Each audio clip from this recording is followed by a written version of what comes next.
look at this beautiful liquid amber leaf. It's incredible, they all are very different, all the leaves, just like we are. No single one is alike the other one. And I have to tell you that one of the things that I noticed long time ago that has this incredible ability to refocus our consciousness, our attention, is nature. So I remember even when I was working with people who've been experiencing, profound clinical depression and other extreme mental states that are hard to be with, I remember that I started drawing attention of my clients, asking them every day to find that moment when they would literally lift their eyes up. I see such a beautiful moon when I'm saying this.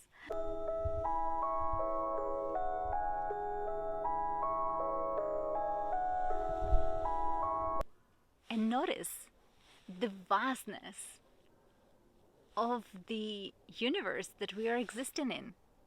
That incredible mystery that there are worlds and planets beyond this point that I'm in. And I can go deep inside of me, inside of my universe. And I also have a way to open up and go up and realize I'm just a part of something much, much, much larger.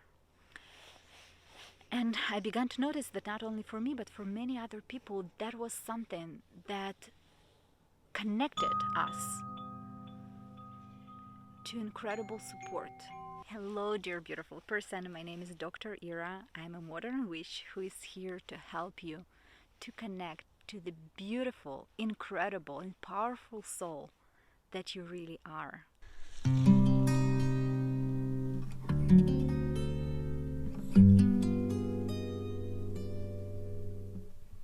So we are now at the Encounterland, which is my home in a little retreat center in Placerville, California.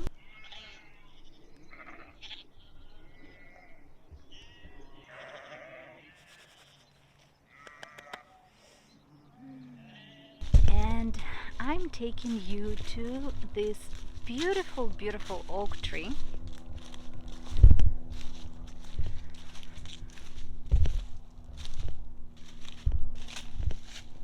Look, isn't it beautiful?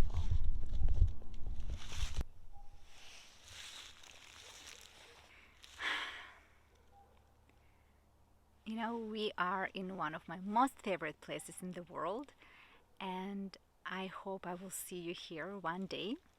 If you're curious about visiting Encounterland and experiencing an immersive retreat, you can check this out on my website, encounterland.com.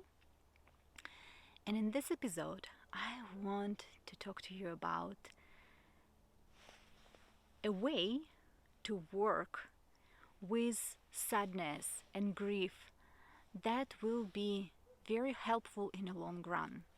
So one of the things that happen, and you might have already noticed this, when you go through initial phase of your Kundalini awakening, when you already begin to feel energies and you connect to the fact that everything is interconnected and I'm one with everything, and there is this incredible surge of energies and a blissful feeling, and you're thinking that maybe this is the moment when I just turn into light and dwell in this incredibly juicy, sexy state forever.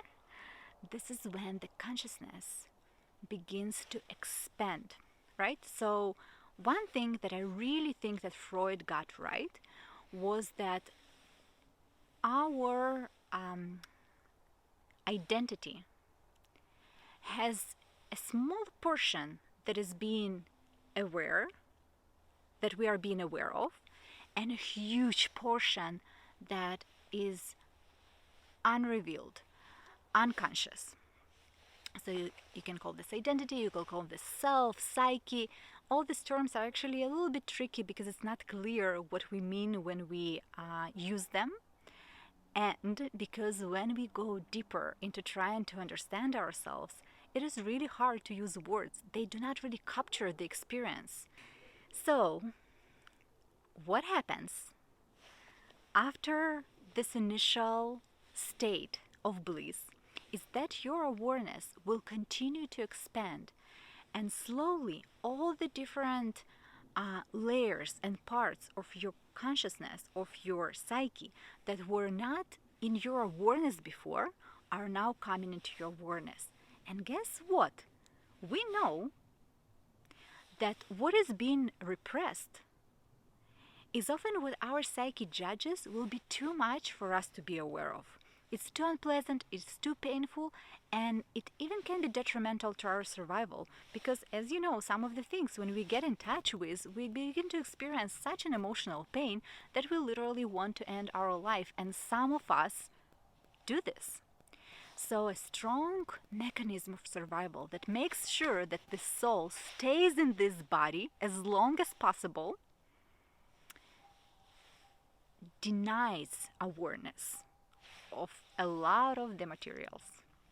But when you connect to this bigger level of support, to these juicy, sexy, blissful experiences, when you already have this in your system, when you have the availability, access to this state, now psyche can reveal more of itself.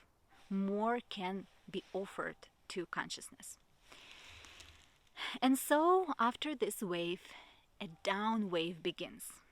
And it will show you what is actually on the way of your continuing merging with this incredible state of oneness. It will show you all kinds of things that you suppress. So, for example, for me, in the beginning of this process, it was I do not matter. Then it was anger. Then it was jealousy. All these different things were slowly popping into the awareness. And it was incredible, how you would think like, wow, you're like 30 years old or 35 years old and you begin to realize that you're jealous. It just makes sense that, like, how could it be that you didn't know that you have jealousy in you? You're just as human as other humans. Well, not for someone who grew in a culture that says that, there are good people and bad people. And good people do not really feel anger. They kind of are above it. They do not really feel jealousy. They are above it. And I'm a good girl. I could not possibly feel this. So that story might be also familiar to many, many of you. That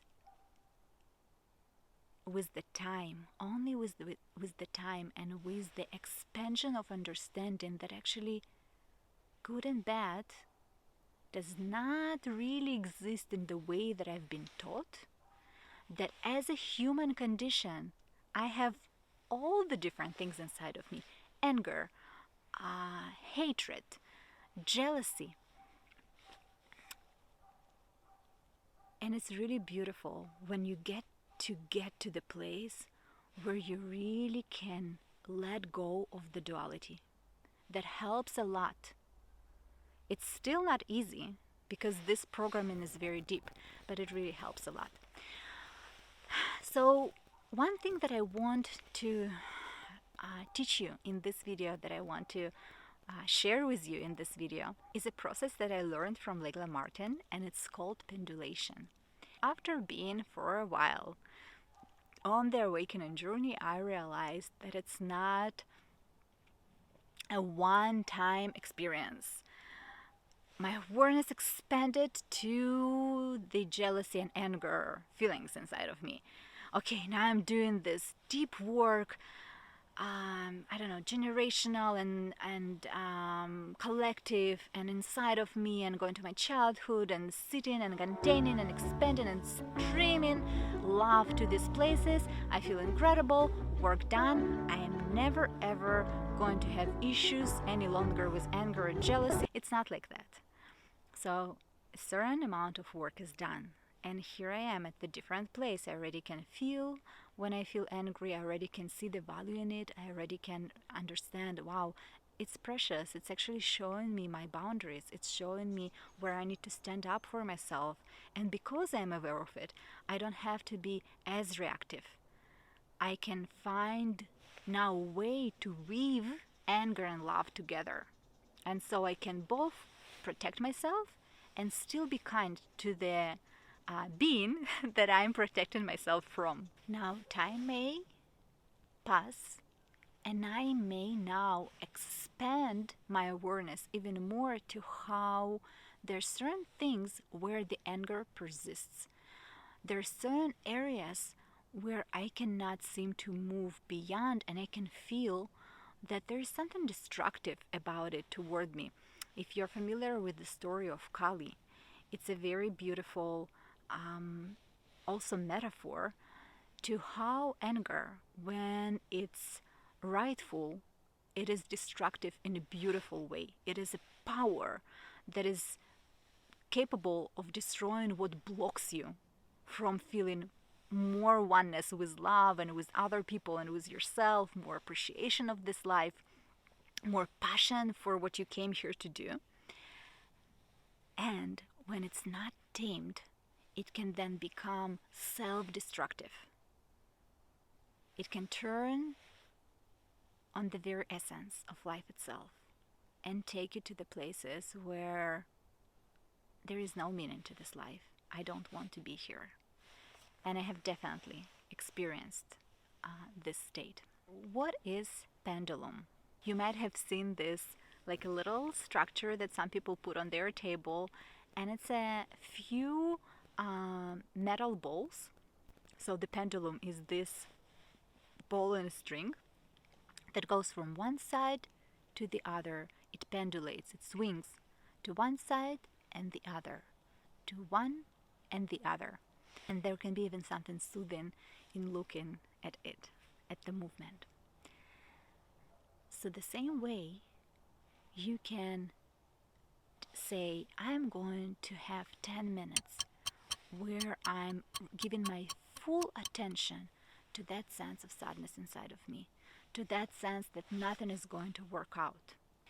And for the 10 minutes, you are bringing your awareness to the sensation where in my body there are sensations that resonate with this feeling. Okay, it's somewhere in my chest. I'm just giving an example. And it's something vague and, I don't know, kind of constricting.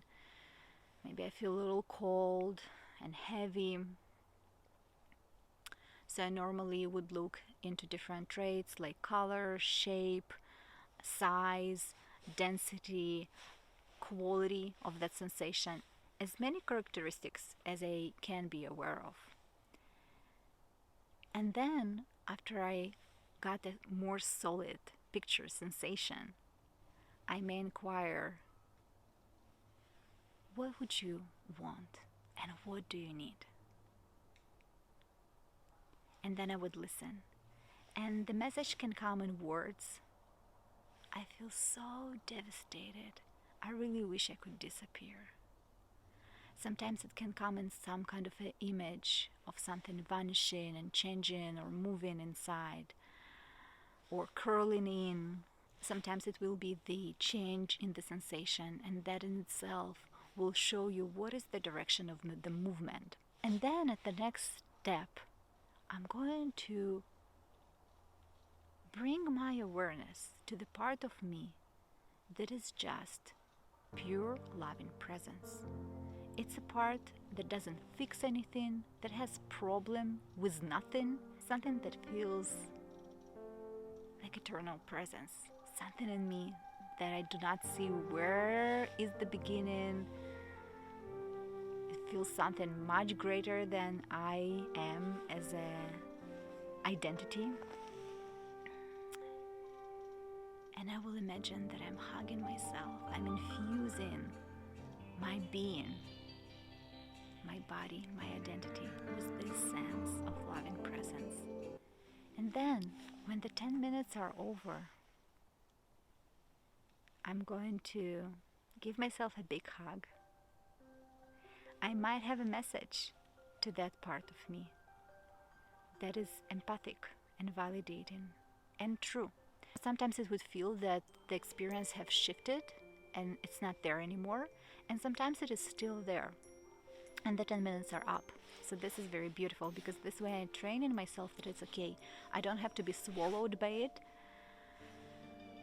I can come for a portion of time and I can go. And in such case, as I'm giving myself a big hug, as I'm giving this part in me a big hug, I'm letting it know, I hear you, I see you. It is so devastating and you really, really don't want to be here. It's painful, it's too much. I'm here, I love you.